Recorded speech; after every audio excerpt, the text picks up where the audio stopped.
Assalamualaikum warahmatullahi wabarakatuh.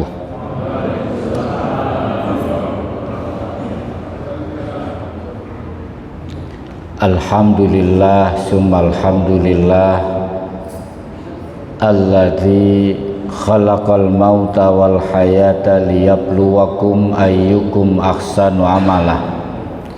Asyhadu an la ilaha illallah wahdahu la syarikalah wa asyhadu anna Muhammadan abduhu wa rasuluh. Allahumma salli ala Muhammad wa ala alihi wa sahbihi wa sallim ajma'in, amma ba'du. Subhanaka la ilma lana illa ma 'allamtana innaka antal alimul hakim. Allahumma inna nas'alukal huda wat tuqa wal afafa wal ghina. Allahumma inna nas'aluka ilman nafi'a wa rizqan thayyiba wa amalan mutaqabbalah. Amma ba'du, para jamaah rahimakumullah, bapak-bapak, ibu-ibu, kita lanjutkan kajian kita masih pada tema derasnya fitnah akhir zaman jilid kedua. Nanti ada jilid ketiga, jilid keempat, begitu. Jadi semacam film ya, episode 1, 2, 3. Ini saya sedang menunggu film yang ketiga, Equalizer judulnya, bintang Amerika yang kulit hitam itu. Wih, Ustadz kok nonton film. Ini ya. Baik, saya awali dari mengutip hadis sahih riwayat Imam Al-Baihaqi. Nah, ini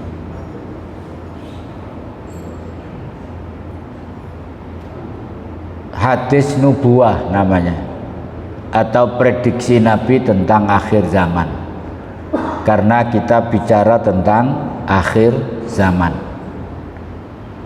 di mana Rasulullah bersabda, Bismillahirrahmanirrahim,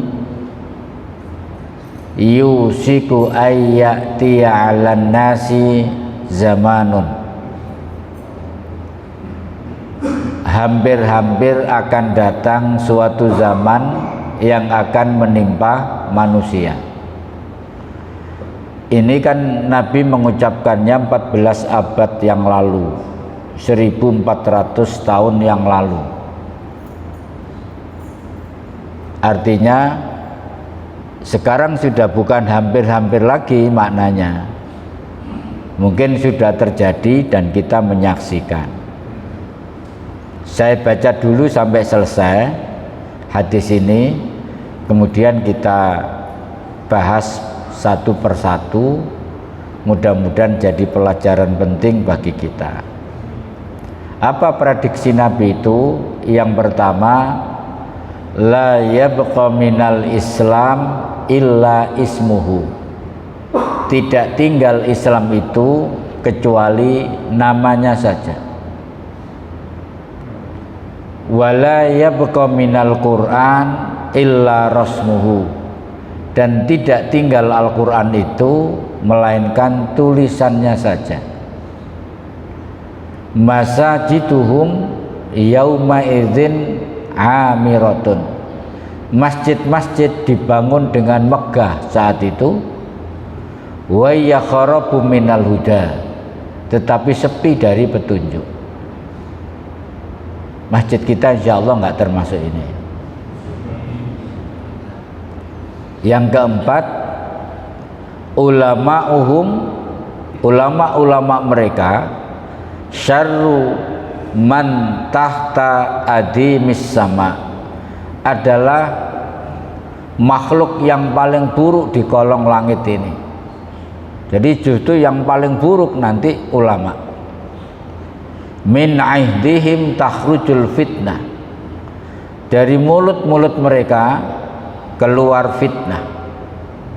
Wa fihim ta'udu, dan fitnah itu akan kembali kepada mereka. Ini kan ngeri-ngeri sedap ya Pak, hadis ini. Istilahnya Rafli Harun. Artinya ucapan Nabi ini bukan prediksi ansih, tapi karena Nabi itu disebut wa ma yantiqu anil hawa in huwa illa wahyu yuha, dan yang aku sampaikan bukan dari pribadi saya, nafsu Nabi, tapi dari wahyu yang diwahyukan, sehingga kita terikat meyakini bahwa apa yang diprediksi oleh Nabi itu akan terjadi. Atau bisa dipahami, hati-hati pada umat Islam, zaman itu akan seperti ini, maka carilah selamat, menghindar dari hal-hal seperti ini. Baik, yang pertama tadi apa? La yabqa minal Islam illa ismuhu. Nah, ini tidak tinggal Islam itu kecuali namanya tok.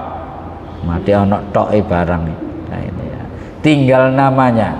Gimana ini penjelasannya? Nah, inilah kira-kira. Misalnya ada orang mengaku sebagai orang Islam tapi tidak tampak Islam dalam kehidupannya.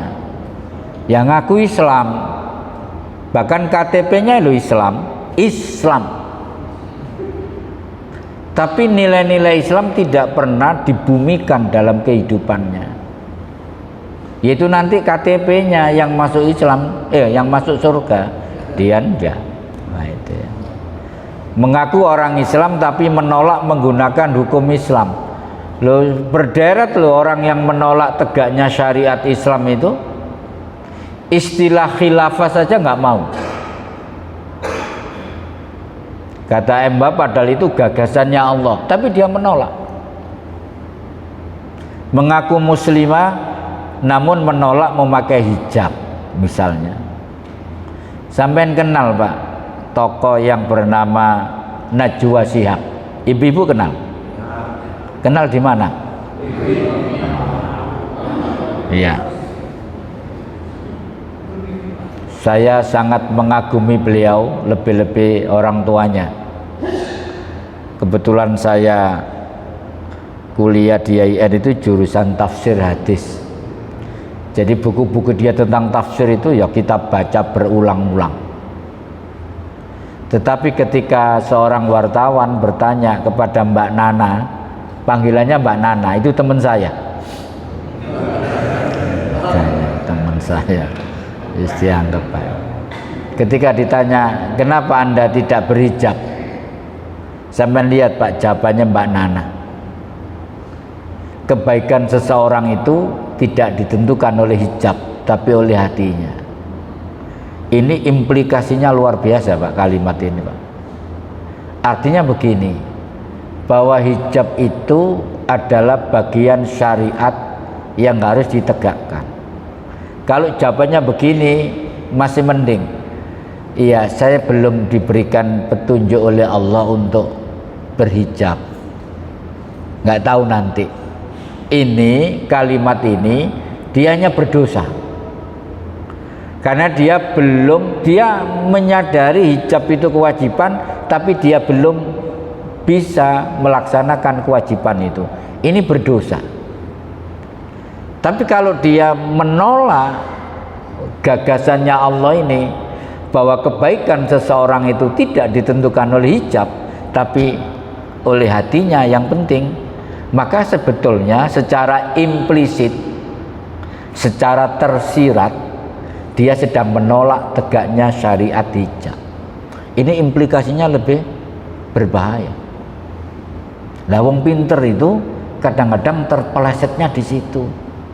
Makanya gak usah pinter-pinter nemen, saya gak terpeleset. Ini yang baru terpeleset, namanya Gus Miftah, viral di media sosial, bahwa ada salah satu sifat Nabi pada wali kota Solo itu. Saya baru pulang dari Solo tadi malam, nemui wali kota Solo. Jadilah Islam ini tinggal namanya saja nanti, atau orangnya ada. Itu kalau Pak Jazir cerita itu dulu itu ada masjid dulu, sekarang sudah nggak ada.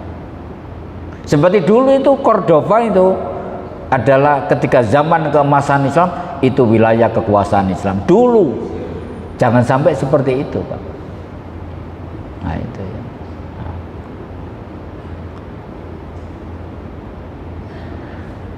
Baik. Jadi Islam tinggal namanya, nilai-nilai ajaran Islam sudah ditinggalkan. Nah, kok ngadat ya? Nah ini gara-gara nilai-nilai, akhirnya komputernya nilai-nilai. Nah ini baik. Saya misalnya nilai Pak ya, saya membandingkan resepsi di Surabaya ini dengan di Solo. Saya sejak Jumat di Solo, Sabtu pagi itu anak saya ngunduh mantu, tempatnya di Multazam Hotel, itu hotel syariah dekat Unmu Surakarta itu ya, 300 meter lah dari Unmu Surakarta itu ya. Saya tertarik, saya sampai malu sama besan saya itu. Jadi mendesain acara resepsi itu sangat Islami. Jadi di hall itu duduk berhadapan-hadapan, dan acara intinya itu pengajian. Ini resepsi di hotel.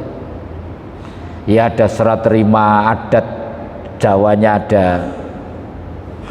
Kemudian pertama itu makanan keluar, kue, makan semua, duduk semua. Kemudian satu nasyid, foto-foto, makanan kedua sop keluar, ada nasyid sambutan, foto-foto. Kemudian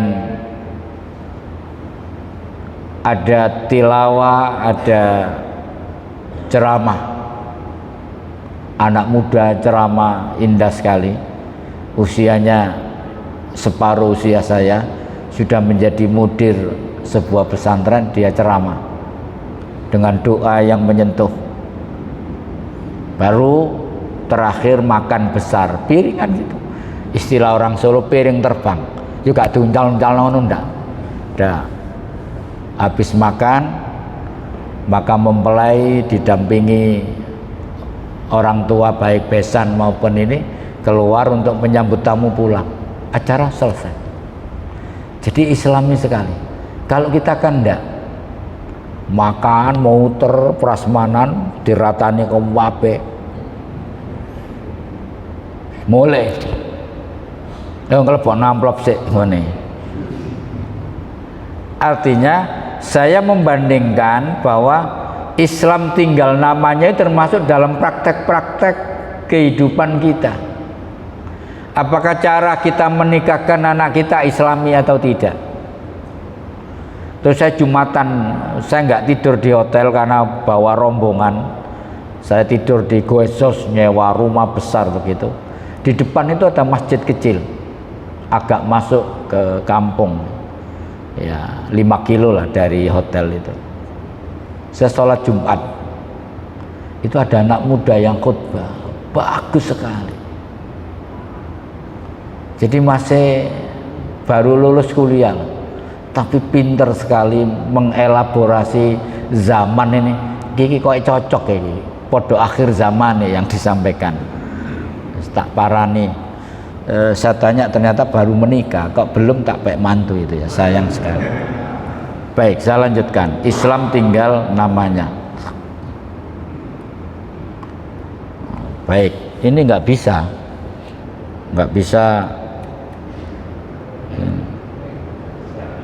ngadat. Baik, tidak apa-apa, saya bawa tiada rotan rumput Jepang pun jadi. Bapak-bapak bisa mendengarkan saja. Baik, yang kedua. Yang kedua tadi apa? La yabqa minal Qur'an illa rasmuhu.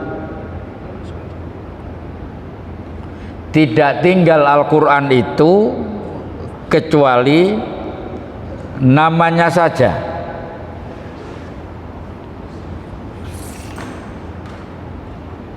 Al-Qur'an itu apa, Pak?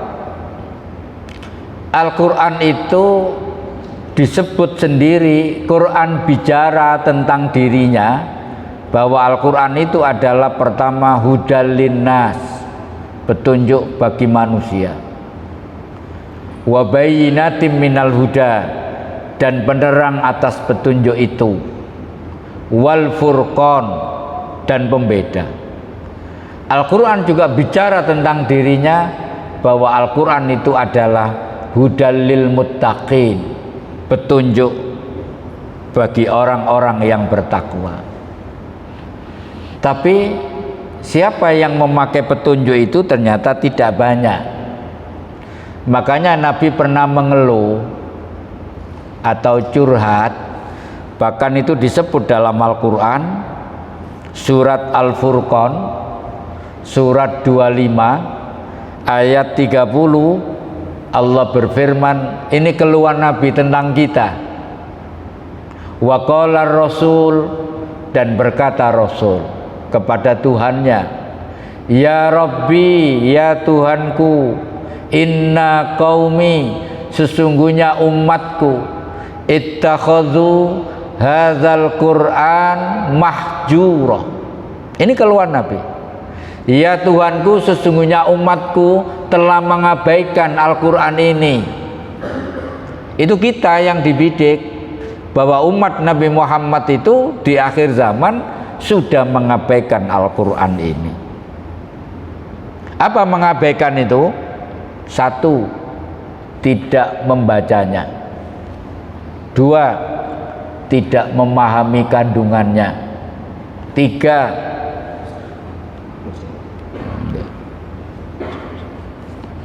amit.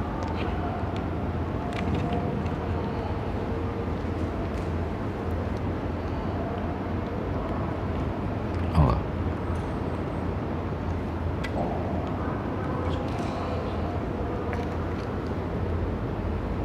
Alhamdulillah. Ini. Monggo.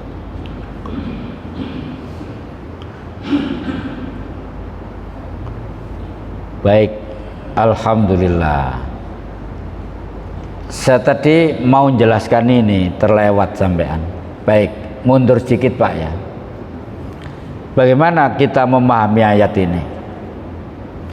Al-yauma, ini masih tema Islam tinggal namanya ya. Al-yauma akmaltu lakum dinakum.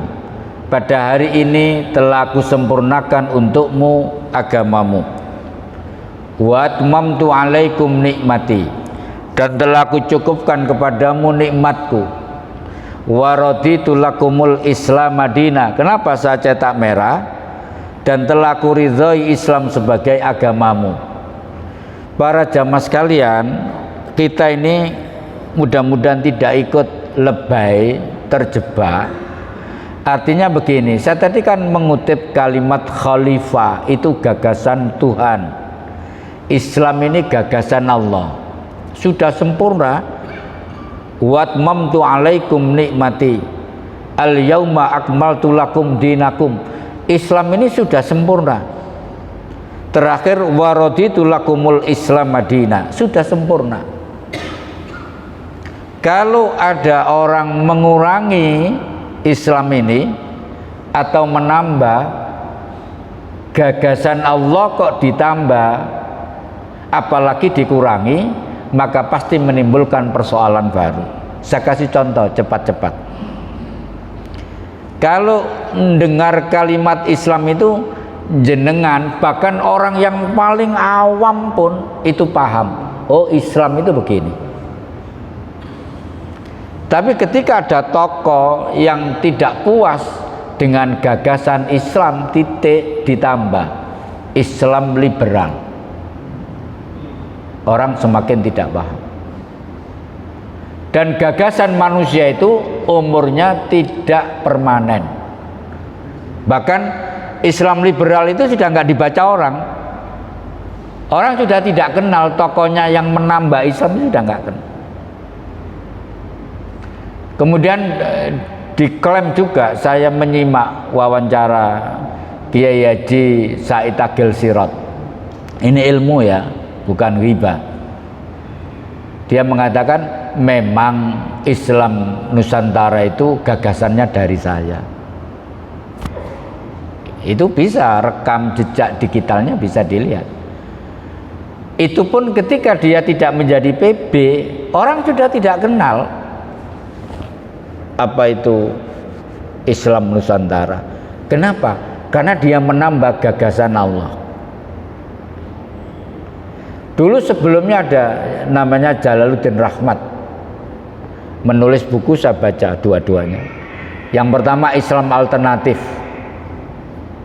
Ternyata dia ingin mengenalkan Syiah di buku itu. Dikuatkan lagi dengan Islam aktual. Sekarang orang tidak baca, tidak kenal itu.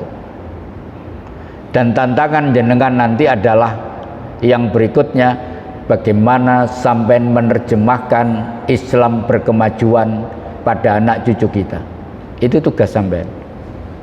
Jangan sampai nanti nasibnya seperti Islam liberal atau Islam Nusantara atau Islam aktual atau Islam alternatif. Kenapa? Hati-hati dengan menambah gagasannya Tuhan. Waraditu lakumul Islam Madinah. Cukup, orang akan lebih paham Islam daripada dikurangi atau ditambahi. Nah, ini persoalan. Kecuali orang-orang yang paham betul, is okay, tidak masalah. Baik, ini keterangan yang tadi. Kembali kepada Al-Quran. Nah ini ya, ini keluhan Nabi tadi. Nabi itu pernah curhat. Hanya kita tok yang curhat itu. Curhatnya berkaitan dengan sikap umatnya yang mengabaikan Al-Quran. Lah yang tidak mengabaikan Al-Quran itu yang mana? Yang ini kebalikannya. Berarti ini sikap ideal kepada Al-Quran. Seharusnya begini. Satu, membacanya dengan tartil. Tartil itu apa? Tartil itu membaca dengan benar, sesuai dengan tajwid, makharijul hurufnya, panjang pendeknya, memahami kandungannya, tarjim Al-Quran. Itu orang yang punya otoritas tarjim itu namanya Ustadz Jufri Ubaid. Kemudian tiga, mengamalkan dalam kehidupan, membumikan Al-Quran sebagai hudan linnas tadi, sebagai hudan lil muttaqin tadi. Empat, mengajarkan pada orang lain kalau punya kemampuan. Istri saya itu ngajar sampai sini loh. Saya sering antar gitu. Ibu-ibu belajar Al-Quran, wali maulid SD Muhammadiyah, kedurus yang banyak, dokter-dokter itu ada, dokter Lisa, macam-macam. Nah itu artinya orang yang mengajarkan Al-Quran kepada orang lain dan orang yang berkecimpung itu mulia sekali. Khairukum man ta'allamal Quran wa 'allamahu. Yang terbaik di antara kamu adalah orang yang belajar Al-Quran dan mengajarkan kepada orang lain. Oleh karena itu, karena Allah memuliakan orang yang mengajar Quran ini, maka kita juga memuliakan guru-guru Al-Quran.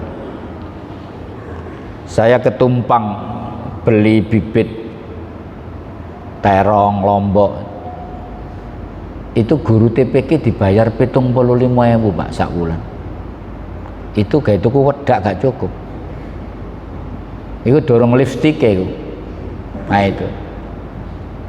Berarti dulu zaman peradaban Islam, guru-guru Al-Quran, guru-guru agama itu gajinya itu di amplopnya ditulisi bisyarah. Bisyarah itu apa artinya? Kabar gembira. Kenapa sampai disebut kabar gembira? Karena saking gedene. Imam Masjidil Haram itu gajinya setingkat menteri, Pak. Nggak tahu imam di sini. Ya setingkat menteri ya, cuma yang layak. Di Masjid Nurul Islam Pondok Maritim, saya kebetulan rutin di situ sampai ada ibu-ibu sudah 27 tahun saya rutin di situ. Itu sekarang kamar mandinya itu ditingkat menjadi rumah tahfidz. Mereka anak-anak muda itu pengen generasi muda itu penghafal Al-Quran. Waktu peresmian saya yang bicara, pesan saya hanya satu, guru-guru Quran itu muliakan. Karena saya ini pernah jadi guru, Pak, 35 tahun. Jadi 6 tahun itu saya ngontrak rumah, Pak. Ini curhat ya. 6 tahun saya ngontrak rumah. Anak saya 1, 2, 3 itu baru anak keempat baru saya punya rumah. Yang tak sewa itu Pak bocor kabeh, Pak. Gentengnya itu. Jadi saya ngajar di pesantren Hidayatullah, naik sepeda 5:30 berangkat. Kalau ndak itu jalan raya sudah macet. Jadi nek udan itu saya kepikiran Pak ngajar. Anakku ini kebocoran kamare. Netes dikai bak, dikai panci gitu. Bahkan anak saya yang nomor 4, ketika saya jadi kepala sekolah, anak saya nomor 4 itu satu-satunya laki-laki yang saya tidak bisa menyekolahkan di sekolah yang saya pimpin. Bayangkan. Ayo Pak, kasih tisu, neteskan air mata sama. Kenapa? Karena gajinya rendah. Dipotong 50%, diwalak-walik masih nggak cukup. Jadi ada SDT Nurul Fikri maju sekali di Sukodono itu. Kepala sekolah saya itu pertama kepala sekolah. Akhirnya anak keempat ini terpaksa sekolah di SD negeri. Guys, beda jauh gitu. Nurul Fikri yang lulus harus hafal 2 juz, ini nggak ada target apa-apa. Anak saya yang kelima baru bisa masuk lagi ke sekolah ini. Jadi yang keempat ini jadi korban. Makanya guru itu Pak, nek gajinya nggak cukup, ngajar itu gak tenang. Itu tak alami. Makanya kita memperlakukan guru itu, saya ini nggak akan bikin lembaga kalau tidak bisa ngasih gaji layak. Daripada dosa. Karena saya ngalami bertahun-tahun bagaimana gaji guru itu tidak cukup. Karena nggak cukup, kalau Idul Kurban saya jual kambing Pak, makelaran, jual sapi, jual kulit. Istri saya jam 2 itu goreng ote-ote, goreng pisang goreng. Jam 5:30 pagi taruh di toko. Ngono sing tak alami. Makanya gaji guru itu harus mahal. Sampai orang kafir yang menghormati guru itu. Di Singapura itu Pak, yang boleh tidak antri itu hanya 2 orang. Boleh nyerobot di stasiun, di terminal, di mall, boleh nyerobot 1 orang hamil. Boleh tidak ikut antri. 2 guru. Kene guru itu melas.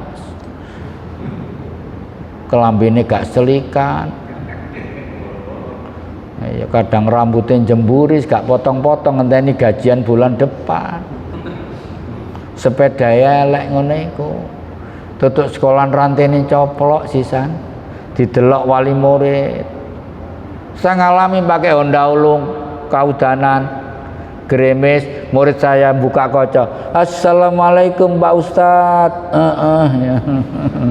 Melasnya aku wis terus numpak mobil full AC. Anak-anak orang kaya itu Pak, kalau kamar mandinya itu kotor, pipis itu nggak bisa keluar. Sampeyan bayangkan. Saya wakil kepala sekolah sarana prasarana, bagian bagaimana standar kamar mandi, taman, sehingga saya tahu air di Surabaya itu yang untuk nyiram bunga tambah mati saya tahu. Air panyo nggak bisa untuk bunga, tambah mati kabeh. Aku di sana ini kepala sekolah. Banyu pam terlalu mahal untuk nyiram taman. Baik, lapo aku yang curhat barang ini. 5, membelanya jika dinistakan. Baik, kembali ke sini, Pak. Nah ini, tapi ini saya loncati dulu. Nah ini, baru nanti ke sini urutannya. Nah ini dulu. Nah ini, bagaimana kita bermartabat dengan Al-Quran. Nabi bersabda dalam hadis riwayat Muslim juz 2 halaman 201 itu Pak maksudnya. Innallaha yarfa'u bihadzal kitab aqwaman wa yadha'u bihi akharina. Sesungguhnya Allah mengangkat derajat seseorang dengan Al-Quran ini dan merendahkan derajat seseorang juga dengan Al-Quran ini maksudnya begitu. Jadi kalau sikap kita benar kepada Al-Quran diangkat derajatnya oleh Allah. Tapi kalau sikap kita salah terhadap Al-Quran, kita direndahkan derajat kita oleh Allah. Itu bisa kita kuatkan dalilnya dengan ayat walaqad dzara'na li jahannama katsiran minal jinni wal insi. Dan sungguh telah kusiapkan neraka jahanam untuk sebagian bangsa jin dan manusia. Kenapa? 1, lahum qulubun la yafqahuna biha. Mereka diberi pikiran tidak dipakai untuk memikirkan ayat-ayat Al-Quran. 2, walahum a'yunun la yubsiruna biha. Mereka diberikan penglihatan tidak dipakai untuk memperhatikan ayat-ayat Allah. 3, walahum azanun, dan mereka diberikan pendengaran 2, tetapi tidak dipakai untuk mendengarkan ayat-ayat Allah. Ulaika kal an'am, mereka itu seperti binatang ternak. Balhum adallu, bahkan lebih sesat, lebih rendah daripada binatang ternak. Kenapa? Karena dia tidak mensikapi Al-Quran dengan benar. Tadi ya asfala safilin. Lah yang mensikapi dengan benar diangkat derajatnya. Kemudian tidak saya kutip di sini.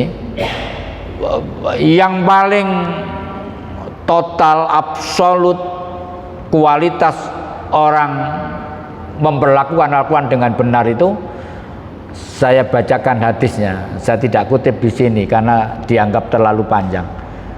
Nabi itu mengatakan begini, Pak. Inna lillahi ahlina minan nas.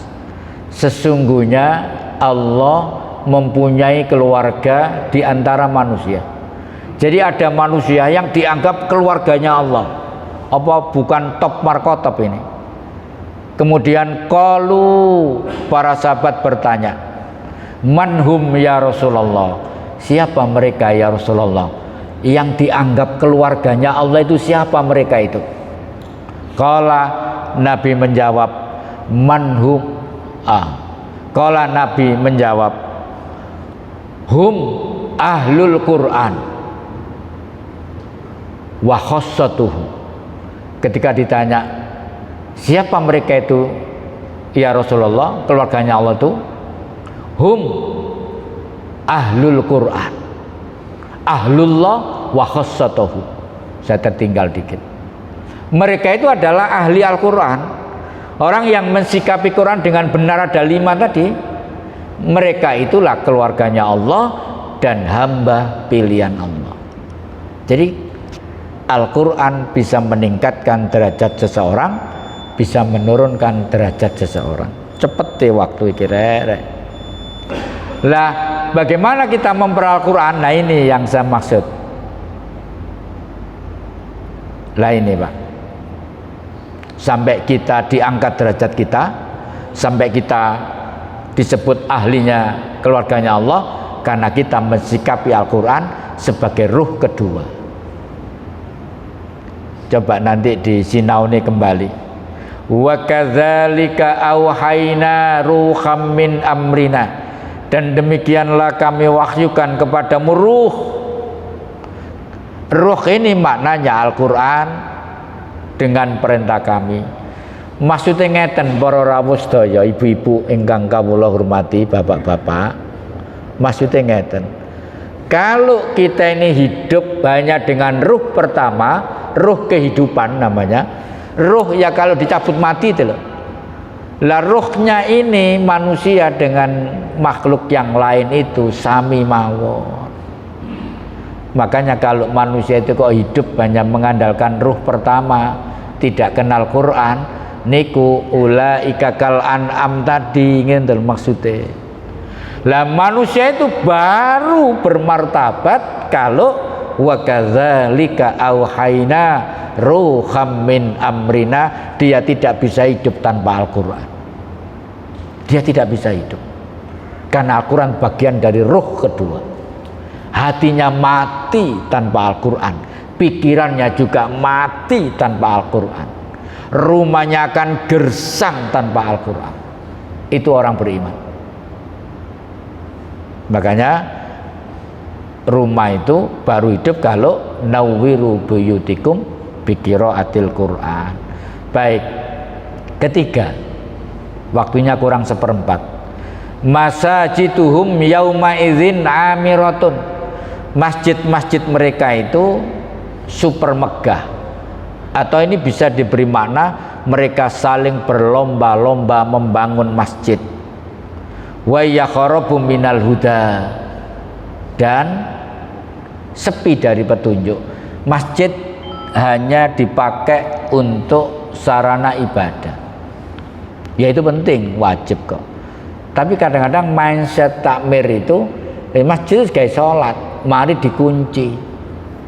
Ya ini pernah Pak jadi musafir, sholat isya dinteni ambek takmir. Saya pas wirita, tiba-tiba ditegur, ayo Pak cepetan nek sholat, nang dikunci masjidnya. Astagfirullahaladzim. Itu masjid belum maksimal. Sementara pada zaman Nabi, masjid memiliki peran yang cukup besar. Pertama, untuk mempersaudarakan umat Islam pada waktu itu, kasusnya Muhajirin dan Ansor. Makanya jangan bertengkar di masjid. Masjid tempatnya orang yang mempersaudarakan, mengokohkan jiwa-jiwa orang beriman. Sebagai universitas, masjid itu yang melahirkan sarjana yang tangguh dalam keilmuan dan wawasan. Universitas besar itu Pak dari masjid. Al-Azhar itu dari masjid. Universitas Madinah itu mata kuliahnya itu ada yang di masjid Pak. Jadi mahasiswa di Madinah itu saya tahu sendiri, itu ada jam-jam yang naik bis itu gratis ke Masjid Nabawi, dan dia harus mengikuti syekh belajar. Saya mengusahakan satu anak mulai mondok sampai lulus sekarang di Madinah sudah mau selesai. Jadi bayangkan kalau mahasiswa itu masjid menjadi kurikulum pembelajarannya, sangat mungkin alumni Madinah itu menjadi sarjana ilmuwan yang soleh dan taat beragama. Sangat mungkin kalau lulusan Harvard University, belajar Islam kok nang Cicago, bukan pada sumber-sumber ajaran Islam di bawah. Belajar Islam itu ke Perancis Pak. Dosennya dari Belanda, YIN, namanya Karel Stembring, dosen tamu di Surabaya. Nasrani. Bayangkan Nasrani ngajar Al-Quran. Kira-kira ya apa Pak? Karena dia hafal Quran. Saya punya buku tulisannya Annie Mary Saimel namanya, diterjemahkan penerbit Mizan. Judulnya Dan Muhammad Adalah Utusan Allah. Orang Nasrani nulis sejarah Nabi, objektif nggak kira-kira?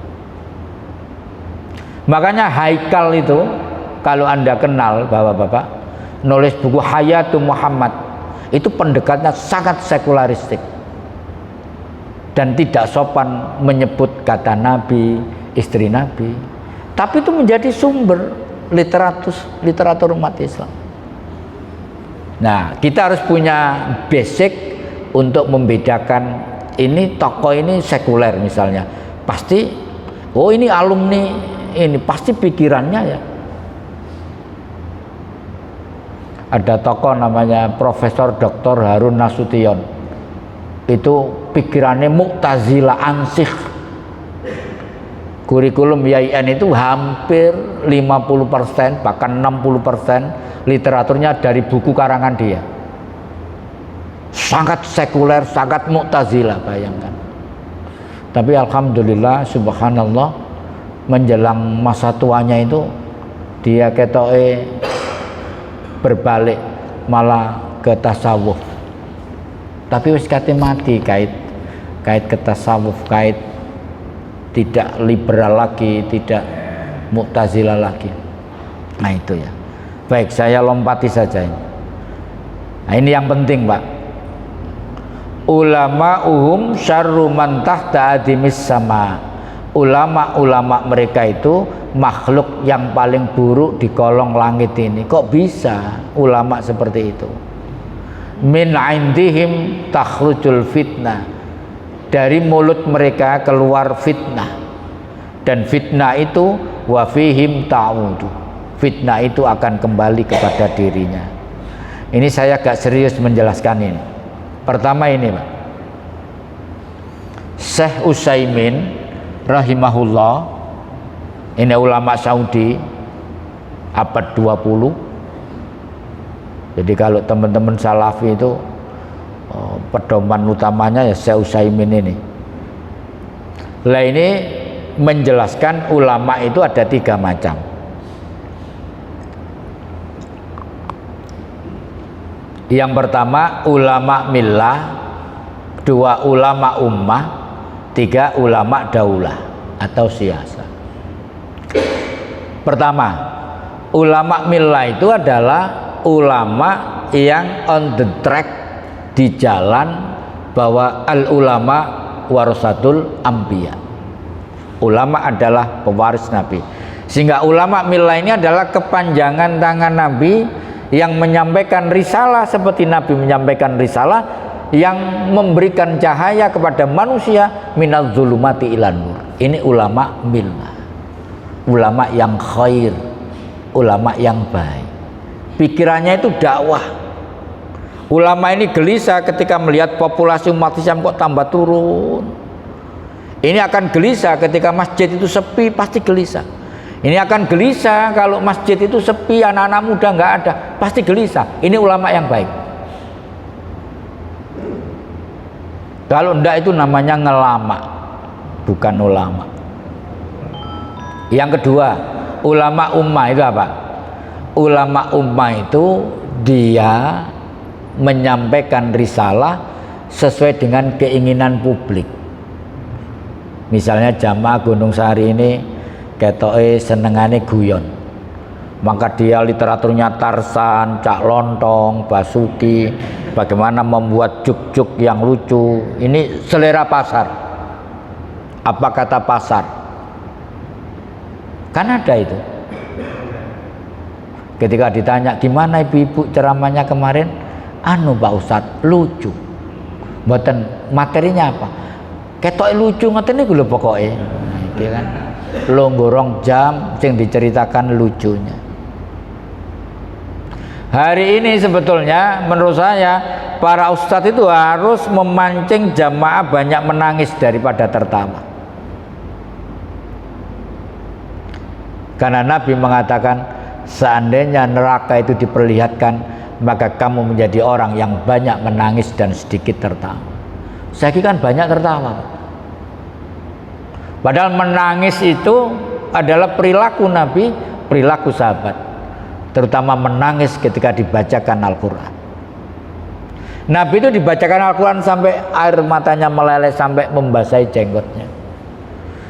Jadi tanda-tanda orang yang hatinya keras seperti batu itu orang yang banyak tertawa, sedikit menangis. Tanda-tanda hatinya lembut itu mudah menangis. Bukan menangis karena tanggal tua, bukan itu, ya lain. Itu. Jadi ulama ummah itu selera pasar. Ini lebih tragis lagi, ulama daulah, ulama siasa. Imam Syafi'i memberikan definisi ulama itu sederhana. Kalau ada ulama datang ke sultan, itu saja. Jadi ulama yang baik itu tidak datang ke sultan, apalagi menyebut wali kota Solo, ada salah satu tanda-tanda kenabian di situ. No.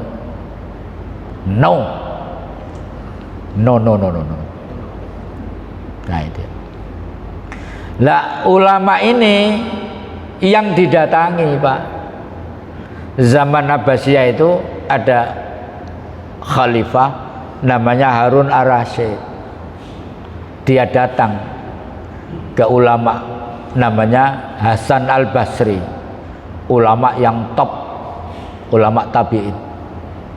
Dia tanya, "Ya Syekh, berikan nasihat kepadaku. Saya ini seorang pemimpin. Pemimpin itu jurang ke nerakanya dekat. Ini pemimpin yang baik, yang mendatangi ulama." Maka dinasihati oleh Hasan al-Basri sambil memegang kursi. "Hati-hati kamu dengan kursi ini. Kekuasaan maksudnya. Ini pernah diduduki oleh Sayyidina Abu Bakar. Maka jadilah kamu pemimpin yang bijaksana." Nangis, Pak. Bagaimana mungkin aku bisa mendekati kepemimpinan Abu Bakar, ya Syekh? Bumi langit, Syekh. Nangis, Pak. Ini indikator pemimpin yang baik, bisa menangis. Dinasihati ulama itu nangis. Bukan ulama dituding-tuding, menteri dituding-tuding. Sampai tahu Sofyan Wanandi? Sofyan Wanandi itu main golf, kepada menteri dituding, "Lu ntar ke rumah ya." Jadi dia menuding menteri, "Lu ntar ke rumah." Kita bisa bayangkan, nek menteri dituding lu. Nah, ini ulama yang memberi nasihat, penguasa yang datang, terus dinasihati lagi yang kedua, tambah nuangis. "Hati-hati kamu dengan kursi ini, ya Amirul Mukminin, ini pernah diduduki oleh Umar ibnul Khattab, maka jadilah kamu khalifah yang kuat dalam membedakan yang hak dan yang batil." Umar kan tegas, tambah nuangis. Ditambahi lagi, wis nangis, tambah, "Hati-hati kamu dengan kekuasaan ini. Ini pernah diduduki oleh Utsman bin Affan, maka jadilah kamu khalifah yang pemurah, penyayang kepada rakyatmu." Tambah sesengguhan. Terakhir timbui sisan, "Hati-hati kamu dengan kekuasaan ini, ya Amirul Mukminin. Ini pernah diduduki oleh Sayyidina Ali karramahu wajhah, maka jadilah kamu pemimpin yang cerdas, karena kecerdasan itulah yang bisa memimpin dengan baik." Pemimpin itu harus cerdas, Pak. Track recordnya juga harus jelas. Anaknya sopo, sekolahnya di mana, ijazahnya masalah apa tidak, dulu apa pekerjaannya sebelum jadi presiden, apakah dosen, apakah mebel, apakah tukang batu, dan seterusnya. Jelas. Kalau tidak cerdas, kalau dia bukan pemimpin nggak masalah, tidak cerdas untuk dirinya sendiri. Tapi kalau dia pemimpin tidak cerdas, itu punya implikasi kepada publik. Kebijakannya ini menentukan. Makanya ini kan banyak orang yang ditertawakan orang ya. Jadi stadion Jakarta itu yang sudah settle, konsultannya saja dari Eropa, rumputnya itu standar Eropa, itu sih katanya dipugar, mau di, itu kan orang banyak tertawa, tahu Pak. Kan ketok bodone to nek ngene iku. Itu cecak-cecak di dinding itu bisa tertawan. Jadi orang itu Pak kalau tidak pintar jadi pemimpin, itu Allah akan menunjukkan kebodohannya. Itu nanti akan terakis Pak, semakin kesini semakin nampak. Bahkan orang yang dulu pada lingkarannya itu bisa jadi gak tahan melihat kebodohannya itu. Makanya perlu pemimpin itu pintar seperti Sayyidina Ali. Sayyidina Umar tidak pernah mengeluarkan kebijakan strategis negara sebelum konsultasi kepada Sayyidina Ali. Saking cerdas. Nabi mengatakan, aku ini gudangnya ilmu, Ali kuncinya. Maka kalau soal ilmu tanyalah kepada Ali. Umar tanya, gimana Ali kita mulai kalender ini supaya nggak Yahudi terus. Ali mengusulkan kita mulai dari hijrah Nabi. Cerdas. Didukung Utsman setuju, tambah cerdas. Ngono wong pinter. Nek gak batek pinter memang di mana-mana repot. Baik. Kurang 2 menit. Lah kalau saya memberi contoh ulama su itu kesannya nanti subjektif kalau contoh di negeri ini gak enak. Al-Quran memberi contoh Pak, figur namanya Bal'am ini Pak, ini Allah yang memberi contoh. Bal'am itu profil ulama su, pertama dekat dengan kekuasaan, ke Fir'aun merapatnya. Yang kedua dekat dengan oligarki, kalau sekarang Qarun. Maka ulama yang suci, yang doanya mesti diijabah Allah ini, ketika terpeleset hubbud dunya, itu ceritanya begini. Makanya kita ini ya hati-hati. Ini ibu ada ya? Ada ya? Saya nggak keras-keras, kalau dengar ibu nggak enak ya. Hati-hati. Jadi Qarun itu sudah lulus Pak diuji itu. Ada sekelompok orang datang memberikan hadiah yang cukup besar, tapi mendoakan Musa, Harun dan pengikutnya celaka, binasa. Nggak mungkin aku mendoakan itu. Nabi ini pasti dilindungi oleh malaikat. Ditambahi Pak, pelak, sak kepok. Nggak mungkin, tetap menolak. Tambahi mana? Pelak, sak kepok. Nggak mungkin, tambahi mana? Istrinya mengintip dari dalam rumah tumpukan harta. Maka dipanggillah, wahai suamiku masuklah. Di dalam kamar dibisiki, ikut duit gede Pak, ikut duit gede. Sampai sangune ceramah pirang tahun nih, gak bakal sebesar. Ini istrinya Bal'am, terima Pak, dak deh, terima Pak. Perdebatan yang sengit, ternyata wong lanang iku Pak, ternyata pengapesane wong wedok, ternyata. Kecuali sampean. Ini Qarun Bal'am. Akhirnya apa? Hadiah yang cukup besar diterima Pak oleh Bal'am ini. Subhanallah. Maka kontrak diteken, kerek, uang diterima, berangkat Pak, naik kuda ke atas bukit. Karena Harun, Musa dan pengikutnya di lembah. Ternyata kuda ini Pak duduk tersimpung, nggak bisa berdiri di atas bukit itu.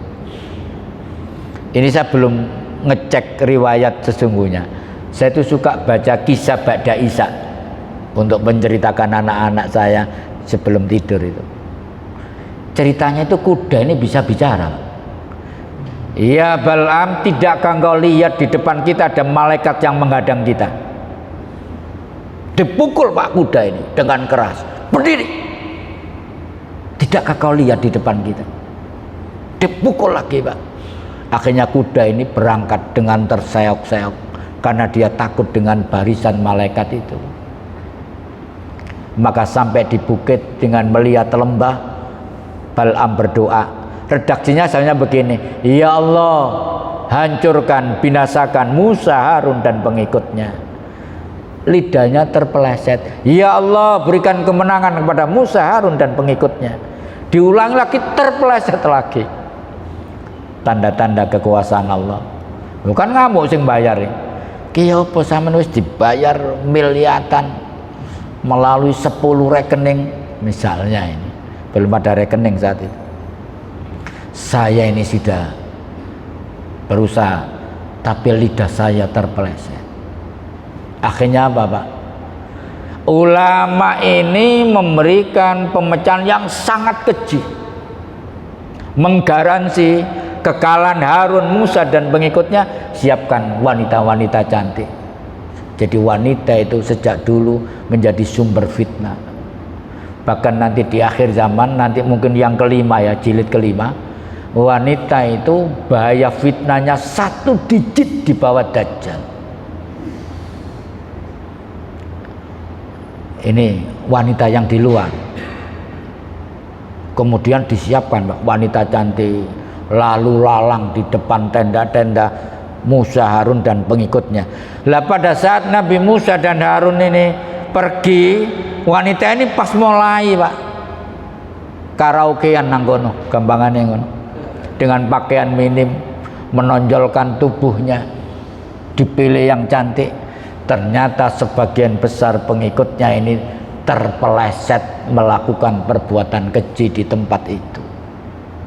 Masya Allah. Maka Bal'am ini berhasil mengecoh umatnya Nabi Musa, padahal ini ulama umatnya Nabi Musa. Bayangkan, Pak, biyen wis kaya ngono, ndaniyo saiki.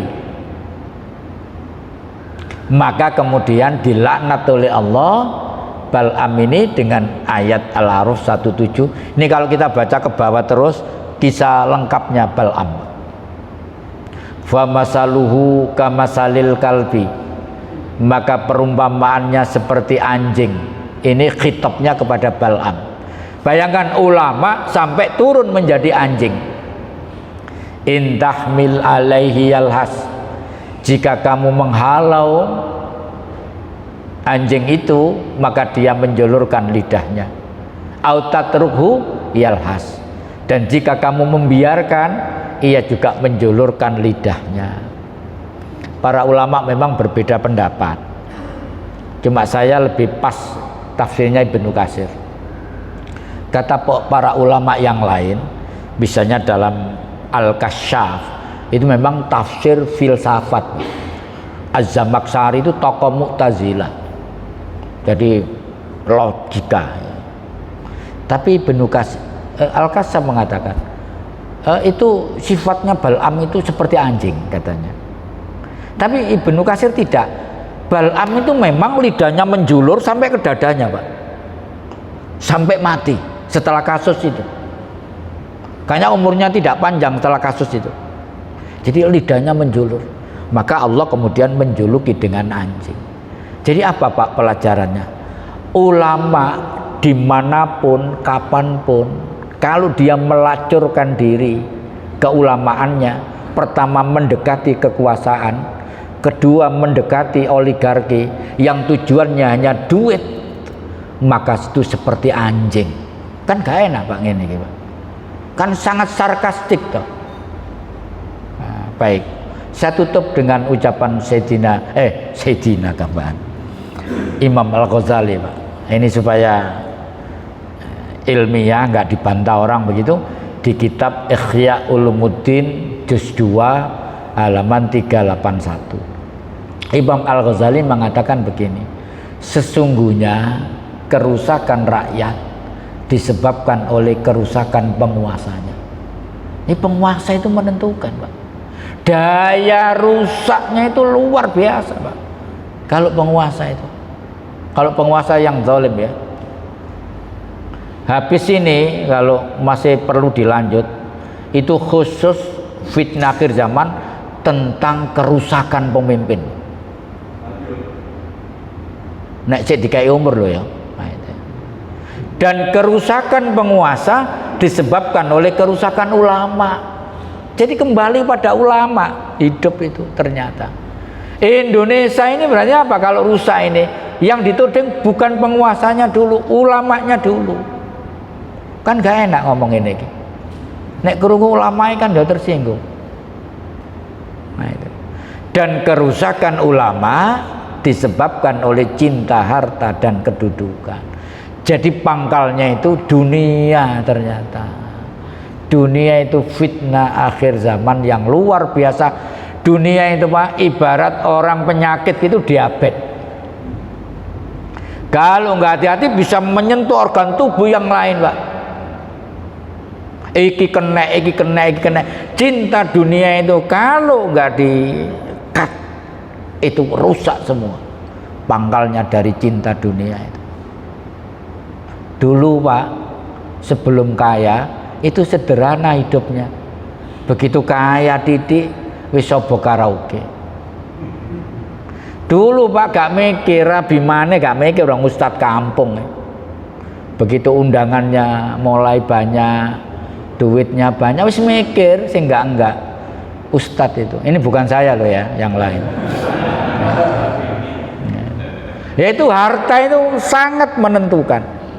Oleh karena itu Pak, kalau orang miskin itu soleh, itu biasa. Menurut saya nih, biasa itu. Tapi kalau orang kaya soleh itu luar biasa. Kenapa? Karena dia berpeluang melakukan kemaksiatan apapun ada modalnya. Tapi orang miskin kate tuku minuman keras kan ya larang. Akhirnya obat nyamuk mau autan dicewampur, akhirnya mati itu. Artinya apa? Orang kaya yang soleh itu lebih berat daripada orang miskin yang soleh. Itu Pak. Apalagi di kota besar ya, seperti Surabaya, Jakarta, Jogja, Solo itu. Mantu saya itu kan Solo. Jadi Solo itu Pak, Islam sih kadang kuat banget Pak, militan. Tapi kadang mencret. Sampai ada sate itu dari anjing Pak. Sampai itu mau nang Surabaya. Orang jual sate anjing. Di Solo itu banyak sekali Pak. Makanya kate mangan wedi aku nang Solo. Menang keliru sate Al-Kalbi ini. Iki lak dadi bolone bal ama aku rek nek ngene iki. Baik, ini yang bisa saya sampaikan. Mudah-mudahan ada manfaatnya. Ada pertanyaan nggak ada nggih? Nggih. Kira-kira terlepas dari kontroversi Al-Zaitun